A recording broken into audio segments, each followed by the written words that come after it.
Hello guys, welcome back to my channel zoology Mantra. आज के video में हम CSIR net life science exam के प्रिस्क्राइब्ड बुक्स की चर्चा करेंगे। वीडियो स्टार्ट करने से पहले मैं अपना इंट्रोडक्शन देना चाहूँगी। तो करेंटली मैं असिस्टेंट प्रोफेसर के पद पर एक गवर्नमेंट डिग्री कॉलेज में कार्यरत हूँ। मैंने CSIR नेट JRF एग्ज़ाम 2017 में ऑल इंडिया रैंक 31 के साथ क्वालिफाई किया है। इसके अलावा मैंने गेट एक्सेल, UPHESC, UPPSC और RPSC एग्ज़ाम्स भी क्वालिफाई किए हैं। तो चलिए अब स्टार्ट करते हैं। CSIR नेट लाइफ साइंस के लिए जो प्रिस्क्राइब बुक्स हैं उनके बारे में चर्चा करते हैं। तो basically CSIR net life science का जो सिलेबस है उसमें 13 यूनिट्स दी गई हैं। उन 13 यूनिट्स में क्या क्या सब यूनिट्स हैं और कितना डेप्थ में हर यूनिट को कवर किया गया है, ये मैंने ऑलरेडी एक वीडियो में डिस्कस किया हुआ है, जिसमें मैंने सिलेबस का डिटेल्ड एनालिसिस किया है। आप डिस्क्रिप्शन में जाके उस वीडियो के लिंक पर जा सकते हैं। इस वीडियो में हम डिस्कस करेंगे कि कौन सी ऐसी बुक्स हैं जिनको हम पढ़ के मैक्सिमम क्वेश्चंस हर यूनिट के अटेम्प्ट कर सकते हैं। बेसिकली CSIR अपने जो क्वेश्चंस है वो 3 जगह से बनाता है। फर्स्ट वो कंसल्ट करता है जो भी स्टैंडर्ड बुक्स हैं उस पर्टिकुलर टॉपिक की, उनको। सेकंड रिसर्च पेपर्स को, जो लेटेस्ट रिसर्च पेपर्स हैं उन्हीं की इंफॉर्मेशन को थोड़ा सा चेंज करके, थोड़ा सा मॉडिफाई करके और थोड़ा सा उसको एनालिटिकल वे में प्रेजेंट करके क्वेश्चंस पुट अप करता है। देन थर्डली कुछ क्वेश्चंस ऐसे होते हैं जो CSIR थोड़े से बेसिक रखता है और वो उसके खुद के जनरेटेड क्वेश्चंस होते हैं। तो ये 3 सोर्सेज हैं जहाँ से CSIR के क्वेश्चंस हमें मिलते हैं।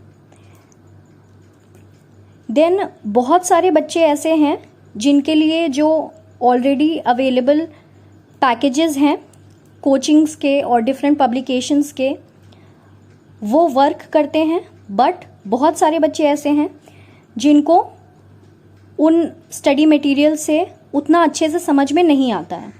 तो उन बच्चों के लिए मैं रिकमेंड करना चाहूँगी वो टेक्स्ट बुक्स को ही अपना बेस बनाकर चलें और फिर उसको थोड़ा सा एज देने के लिए, उसको थोड़ा सा और अच्छे से ग्रास्प करने के लिए या उस पर कमांड होल्ड करने के लिए आप स्टडी मटेरियल्स और जो MCQs हैं उनकी हेल्प ले सकते हैं। तो चलिए शुरू करते हैं यूनिट वाइज जो बुक्स हैं उनके बारे में डिस्कस करना। तो फर्स्ट यूनिट जो है वो है molecules and their interaction relevant to biology. तो बेसिकली ये जो यूनिट है ये बायोकेमिस्ट्री के पोर्शन को कवर करती है और इसके लिए जो सबसे बेस्ट बुक है वो है लेनिंजर की। लेनिंजर में जो फिगर्स दी हुई हैं और जो क्वेश्चंस दिए रहते हैं at the end of the chapter, वो कभी कभी एज सच एग्जाम्स में पूछे जाते हैं। प्लस लेनिंजर का जो डिस्क्रिप्शन है हर चीज़ को लेके वो बहुत ही क्लियर और कॉन्साइज्ड है। तो अगर आप अपनी बायोकेमिस्ट्री अच्छी करना चाहते हैं और आपके पास बायोकेमिस्ट्री नहीं है MSc में, तो आप डेफिनेटली लेनिंजर को कंसल्ट कर सकते हैं। देन लेनिंजर के अलावा 2 बुक्स और हैं जिनको आप कंसल्ट कर सकते हैं। पहली ये है डोनाल्ड वोट की, देन दूसरी बर्ग की बायोकेमिस्ट्री की बुक है। ये दोनों बुक्स थोड़ी सी लेस रिकमेंडेड हैं, बट अगर आप बायोकेमिस्ट्री अच्छे से पढ़ना चाहते हैं तो डेफिनेटली आप लेनिंजर को ही प्रिस्क्राइब करिएगा। देन सेकंड जो यूनिट है वो है सेल्यूलर ऑर्गेनाइजेशन, यानी सेल बायोलॉजी की यूनिट। इसके लिए बहुत सारी बुक्स रिकमेंडेड हैं। कार्प्स की है, लॉडिश की है, कूपर की है, एल्बर्ट्स की है। सेल बायोलॉजी के जो क्वेश्चंस हैं वो भी बहुत सारे क्वेश्चंस आपको प्रीवियस ईयर में ऐसे मिलेंगे जो बुक्स के ही डायरेक्ट इलस्ट्रेशंस हैं। मतलब बुक्स में जो फिगर्स या जो डायग्राम्स दिए गए हैं वो एज सच क्वेश्चंस में आए हुए हैं। और जो बुक के पीछे चैप्टर्स होते हैं, जो बुक के पीछे क्वेश्चंस होते हैं चैप्टर्स के एंड पे, उनमें भी जो क्वेश्चंस हैं वो भी डायरेक्ट बुक से एज सच रखे गए हैं। तो जो एल्बर्ट्स की बुक है उसमें मैंने देखा है कि बहुत ज़्यादा पार्ट कवर होता है CSIR के जो क्वेश्चंस हैं उनका। देन सेकेंडली कार्प्स की बुक आप देख सकते हैं। कार्प्स में भी बहुत सारा ऐसा पार्ट है जो डायरेक्टली एज सच क्वेश्चन में आया हुआ है। देन सेल बायोलॉजी के अलावा उस वाली यूनिट में थोड़ा सा माइक्रो बायो का पार्ट भी है। तो माइक्रोबायोलॉजी के लिए प्रेस्कॉट की बुक सबसे ज़्यादा अच्छी है। बहुत अच्छे से इसमें चीज़ें दी गई हैं, बहुत सिंपल लैंग्वेज में दी गई हैं। तो आप प्रेस्कॉट की बुक डेफिनेटली माइक्रोबायोलॉजी के लिए ले सकते हैं। एंड कूपर की भी अच्छी बुक है, लॉडिश की भी अच्छी है। बट अगर आपको डायरेक्ट क्वेश्चंस वहाँ से मिल रहे हैं एल्बर्ट से और कार्प से, तो आप कोशिश करिएगा कि इन दो बुक्स को सेल बायोलॉजी का बेस बना के पढ़ने का। देन नेक्स्ट यूनिट है फंडामेंटल प्रोसेसेस। ये मॉलिक्यूलर बायोलॉजी का पार्ट है और इसमें सबसे जो बेस्ट बुक है वो है वॉटसन की। लैंग्वेज भी सिंपल है और अच्छे से हर चीज़ को इलैबोरेट करके डिस्क्राइब किया गया है। तो वॉटसन की बुक अगर आपको अवेलेबल हो ई कॉपी या फिर हार्ड कॉपी, तो आप ज़रूर से इसको एक बार रीड ज़रूर करिएगा, क्योंकि मॉलिक्यूलर बायोलॉजी में कॉन्सेप्ट्स क्लियर होना बहुत ज़रूरी है। कभी कभी जो स्टडी मटेरियल्स होते हैं उसमें बहुत कॉन्साइज दिया रहता है और उतना कॉन्साइज्ड समझना थोड़ा सा कभी मुश्किल हो जाता है। देन सेकेंड बुक जो मॉलिक्यूलर बायोलॉजी के लिए रिकमेंडेड है वो है लुइन्स की। लुइन्स की बुक जो है उसकी लैंग्वेज थोड़ी सी और एडवांस्ड मैं कहूँगी है और बच्चों को थोड़ा सा समझने में डिफ़िकल्टी हो सकती है। तो कोशिश करिएगा कि वॉटसन की बुक से ही आपका ये वाला पार्ट मॉलिक्यूलर बायोलॉजी वाला कवर हो जाए। देन फोर्थ यूनिट पे आते हैं cell communication and cell signalling. तो इसमें भी जो सेल बायोलॉजी की बुक्स हैं वही रिकमेंडेड हैं। एल्बर्ट्स फर्स्ट नंबर पे, then Karp's, then Lodish, then Cooper.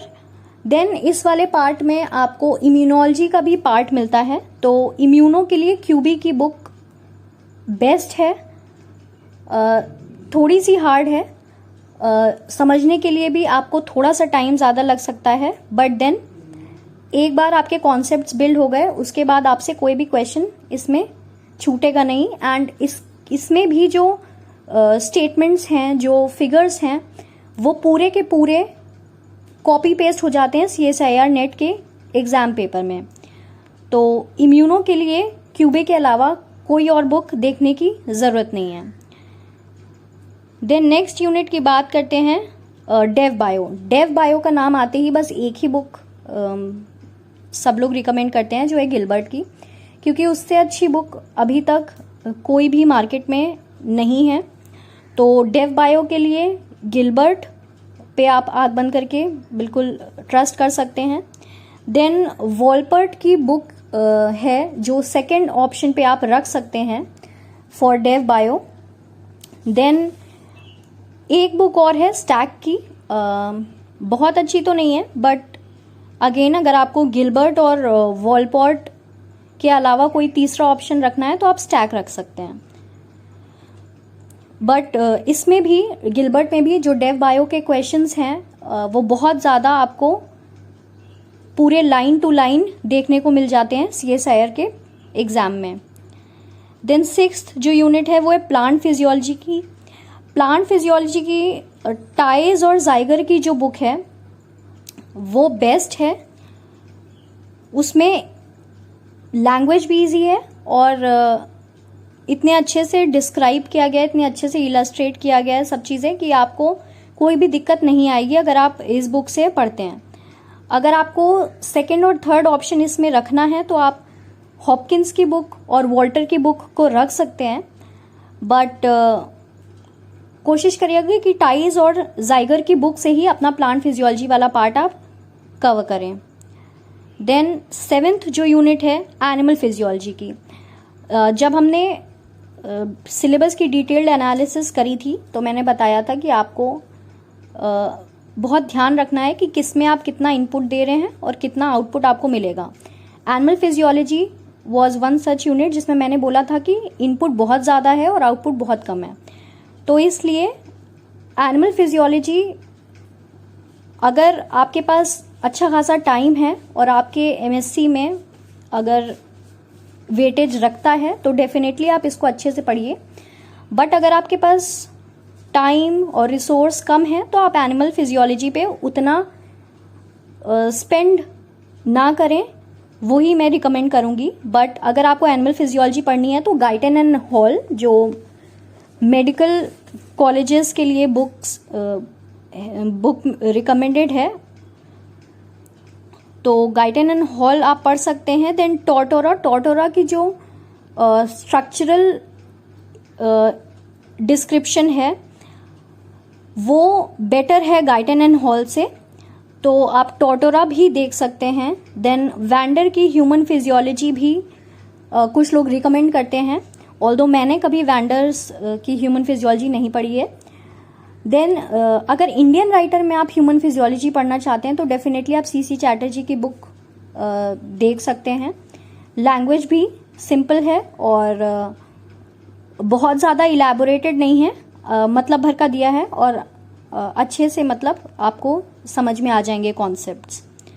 तो ये 4 बुक्स हैं जो एनिमल फिजियोलॉजी के लिए रिकमेंडेड हैं। देन 8th यूनिट है जेनेटिक्स की।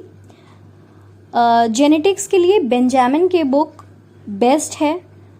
आपको इसमें अच्छे से मेंडेलियन जेनेटिक्स वाला पार्ट, जो पेडिग्री वाले क्वेश्चंस आते हैं वो कॉन्सेप्चुअली क्लियर हो जाएंगे, तो आप बेंजामिन की बुक प्रेफर करिए जेनेटिक्स के लिए। देन दूसरा जो जेनेटिक्स का ऑथर प्रिस्क्राइब्ड है वो है साइमंस की बुक भी बहुत अच्छी है, बट मुझे बेंजामिन की लैंग्वेज और बेंजामिन का जो कॉन्सेप्ट्स थे वो ज़्यादा अच्छे से क्लियर थे। देन रूसल की बुक्स भी बहुत लोग रिकमेंड करते हैं, आप इसको भी देख सकते हैं, ये भी अच्छी बुक्स में से आती है। देन एक ग्रिफिथ की बुक आती है, इंट्रोडक्शन टू जेनेटिक एनालिसिस, ये बुक भी आप देख सकते हैं। बट अगेन मैं कहूँगी कि अगर आपको बेंजामिन की बुक अवेलेबल है या फिर रसल की, तो इन दोनों में से आप कोई भी एक बुक ले सकते हैं, क्योंकि मेंडेलियन जेनेटिक्स के क्वेश्चन बहुत अच्छे कॉन्सेप्चुअल एनालिटिकल क्वेश्चंस आते हैं, तो उसके लिए आपको कॉन्सेप्ट क्लियर होना बहुत ज़रूरी है। देन 9th जो यूनिट है डाइवर्सिटी ऑफ लाइफ फॉर्म्स, जिसमें टैक्सोनॉमी, क्लासिफिकेशन, डाइवर्सिटी वाला पार्ट है, ये आप पढ़ते चले आ रहे हैं क्लास 11 से। देन ग्रेजुएशन में भी आपने ये पढ़ा होगा, तो इसके लिए कोई एज सच बुक अवेलेबल नहीं है, आपको कुछ पार्ट कहीं से कुछ पार्ट कहीं से ऐसे ही मिलेगा। तो इसलिए ये जो यूनिट है, ये जो पार्ट है, ये मैंने बोला भी था कि कोशिश करिएगा कि बहुत ज़्यादा टाइम इसमें इन्वेस्ट ना करें। बट अगर आपको पढ़ना ही है तो आप इंटरनेट सोर्स का हेल्प ले सकते हैं, अपनी जो ग्रेजुएशन की टेक्स्ट बुक्स हैं उनसे आप हेल्प ले लीजिए, क्योंकि कोई भी स्टैंडर्डाइज्ड ऐसी बुक नहीं है जो इसके लिए मैं रिकमेंड करूं, तो इसको आपको बहुत सारे अलग अलग सोर्सेज से पढ़ना पड़ेगा। अगर आपके पास टाइम कम है तो आप इसमें बहुत ज़्यादा टाइम इन्वेस्ट ना करिए। देन 10th यूनिट है इकोलॉजी की। देन इकोलॉजी बहुत अच्छा परसेंटेज बनाता है CSIR के क्वेश्चंस में। तो ईपी ओडम की जो बुक है बहुत अच्छी बुक है वो, आप उसको कंसिडर कर सकते हैं। देन स्मिथ एंड स्मिथ की बुक जो है इकोलॉजी की, वो भी बहुत अच्छी है। देन कुछ लोग बेगॉन और स्टिलिंग की बुक्स भी रिकमेंड करते हैं इकोलॉजी के लिए, बट अगर आपको थोड़ा सा स्मार्ट प्रिपरेशन रखना है तो ईपी ओडम और स्मिथ एंड स्मिथ की बुक्स आपके लिए इनफ होंगी, क्योंकि इकोलॉजी में अगेन बहुत अच्छे कॉन्सेप्चुअल क्वेश्चंस आते हैं और आपके कॉन्सेप्ट्स एक बार बिल्ड हो जाएंगे तो उसके बाद फिर आपको प्रॉब्लम नहीं होगी। तो ये 2 बुक्स आप देख लीजिएगा, अदरवाइज बेगॉन और स्टिलिंग भी अच्छी बुक्स हैं।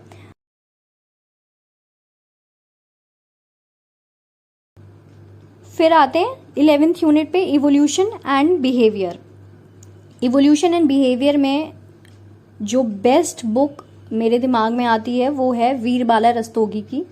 इंडियन ऑथर हैं, लैंग्वेज बहुत सिंपल है और आपको मतलब भर का पार्ट इसमें मिल जाएगा। जितने भी क्वेश्चंस CSIR के एग्ज़ाम में आते हैं आपको इस बुक से आराम से वो इजीली सॉल्व हो जाएंगे।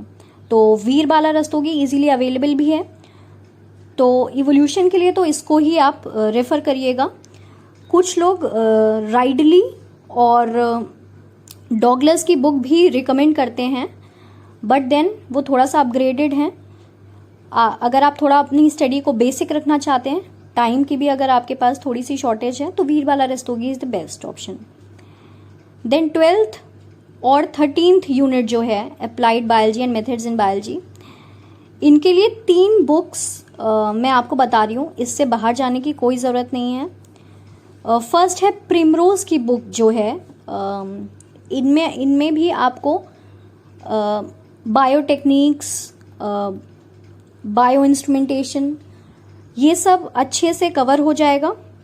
देन विल्सन एंड वॉकर की बुक भी बेस्ट है टेक्निक्स के लिए, इसको आप कंसीडर कर सकते हैं। देन पाथफाइंडर पब्लिकेशन की एक बुक है बायोफिजिक्स एंड मॉलिक्यूलर बायोलॉजी की, जिसमें इंस्ट्रूमेंट्स और टेक्निक्स दोनों को ही बहुत अच्छे से समझाया गया है, तो आप उसको भी कंसिडर कर सकते हैं और वो मार्केट में इजीली अवेलेबल भी है, तो डेफिनेटली आप उसको एज अ बेस बुक बना के चल सकते हैं।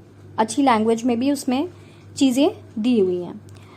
तो ये थी हमारी unit wise recommended books for CSIR exams.